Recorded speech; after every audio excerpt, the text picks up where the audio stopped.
हे friends, good morning. आज हम छोटा सा टॉपिक लेके आए हैं हिंदी का।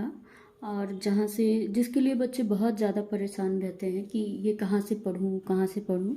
तो ये मैंने इस बुक से पढ़ा है और यहाँ से मैंने नोट करके नालंदा पब्लिकेशन की पीएन पांडे की बुक है। ये है नालंदा पब्लिकेशन सामान्य हिंदी पीएन पांडे की।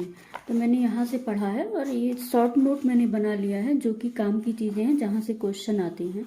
तो सार लेखन एक्चुअली में होता क्या है, सार लेखन की क्या क्या विशेषताएं होती हैं और सार लेखन में कौन कौन से तत्व होते हैं, बस इतनी बातें हम पढ़ेंगे। और थोड़ा सा छूटा हुआ है वो एक वीडियो में कवर हो जाएगा और सार लेखन कंप्लीट हो जाएगा। सार लेखन से क्या क्या क्वेश्चन उठ सकते हैं वो सिर्फ इतने से ही हो जाएगा। तो सार लेखन एक्चुअली में होता क्या है। सार लेखन होता है कि किसी भी दिए गए जो अनुच्छेद है, दिया गया जो क्या बोलेंगे, जो भी दिया गया पैराग्राफ है उसको सारांश में लिखना। सारांश इसलिए लिखा जाता है जिससे कि हम चीज़ों को कम शब्दों में और उसका भाव समझ जाएं।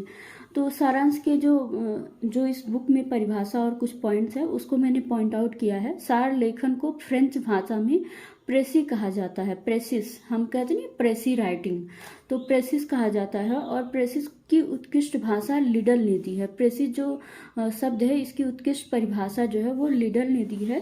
सार लेखन किसी लिखित अथवा कही गई बात का ठीक ठीक तथा संक्षिप्त वर्णन है। ठीक ठीक संक्षिप्त वर्णन है प्लस क्रमबद्ध भी वर्णन होता है। तारतम्यता होनी चाहिए उसमें और क्रमबद्धता भी होनी चाहिए। ठीक है, ये पॉइंट याद रखिएगा क्योंकि कभी कभी क्वेश्चन में पॉइंट दे के पूछ लेता है कि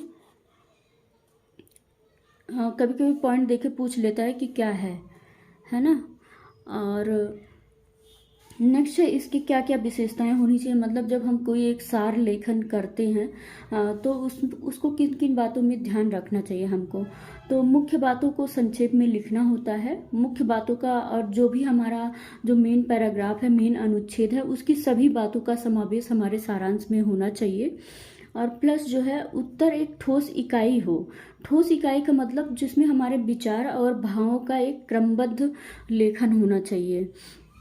और अगला है किसी भी प्रकार का ढीलापन ना होना चाहिए। यानी कि जब हमारे विचार और भाव में तारतम्यता नहीं होगी तो उसमें ढीलापन लगेगा। इसलिए हमारे विचार और जो भाव हैं उनमें एक क्रमबद्धता होनी चाहिए, उनमें तारतम्यता होनी चाहिए, लय होनी चाहिए। वो शब्द एक दूसरे से जुड़े हुए महसूस होने चाहिए, बिखरे बिखरे नहीं। तो इसीलिए कहा जा रहा है कि किसी प्रकार का ढीलापन ना हो।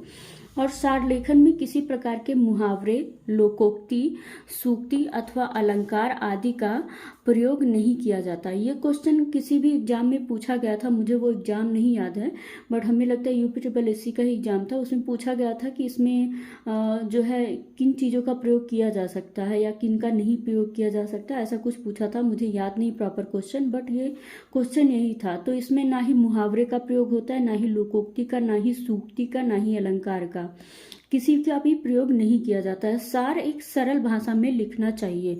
मतलब इसमें किसी भी प्रकार का मुहावरा, अलंकार, लोकोक्ति, सूक्ति ये सब नहीं होनी चाहिए। और सार के जो आवश्यक तत्व हैं उसमें अर्थ होता है, भाषा होती है और आकार होता है। अर्थ का मतलब जो भी हमारा मेन अनुच्छेद है उसका अर्थ स्पष्ट होना चाहिए, तारतम्य होना चाहिए, सरल हो, क्रमबद्ध हो और उसमें किसी भी प्रकार का लोकोक्ति, मुहावरा और ये सारी चीज़ें इस्तेमाल ना हो। और जो भाषा है वो भाषा जो है वो अपनी भाषा में लिखा हुआ होना चाहिए। ऐसा नहीं है कि हम बस उठा के कट कट करके लिख दिए, ऐसा नहीं है। हमको उसको अपनी भाषा में लिखना होता है और क्रमबद्धता और तारतम्यता के साथ लिखना होता है। और जो सार होता है वो अन्य पुरुष में और परोक्ष रूप से लिखा जाता है। मतलब किसी को अन्य व्यक्ति को डिनोट करके लिखा जाता है कि उनके ये वो अन्य पुरुष आप हिंदी में पढ़ेंगे तो अन्य पुरुष और परोक्ष रूप से, तो अन्य पुरुष पे भी क्वेश्चन पूछा गया है। और क्वेश्चन यहाँ से भी पूछा गया है कि जो हम सार लिखते हैं वो मूल पाठ का, मूल अनुच्छेद का कितना लिखना चाहिए, उसका कितना आधा करना चाहिए, कि 1/3 करना चाहिए कि 1/4 करना चाहिए। तो उसके बारे में क्वेश्चन पूछा जाता है। तो जो सार होता है, जो हम सार लेखन करते हैं वो मूल पाठ का 1/3 होना चाहिए। इस पे बहुत मतभेद भी है। कहीं कहीं पे 1/4 और 1/5 कुछ विद्वानों ने कहा है, लेकिन बहुत ज़्यादा लोगों ने 1/3 को मान्यता दी है।